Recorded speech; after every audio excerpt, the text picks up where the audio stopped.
আল্লাহ তোমার দরবারে সব পাগলের খেলা, কত রঙের মানুষ দিয়া মিলাই সমেলা। আল্লাহ তোমার দরবারে সব পাগলের খেলা। কেউ নারীর পাগল, কেউ বাড়ির পাগল, কেউ টাকার পাগল, কেউ সম্পদের পাগল, আবার কেউ হলো মহান আল্লাহর পাগল। আছে না নাই? সুস্থ কেউ আছে? সুস্থ কেউ নাই।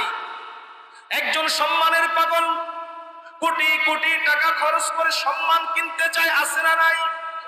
একজন টাকার পাগল, মাথার ঘাম পায়ে ফেলে দিনকে রাত করে, রাতকে দিন করে টাকার পিছনে দৌড়ায়, কারণ সে হলো টাকার পাগল। আছে না নাই? এই জগতের মধ্যে সুস্থ মানুষ আমি কাউকে দেখি না। সবাই তো পাগল, সবাই তো পাগল। পাগলদের মধ্যে উত্তম পাগল হলো যে আমার আল্লাহর পাগল। ঠিক কিনা?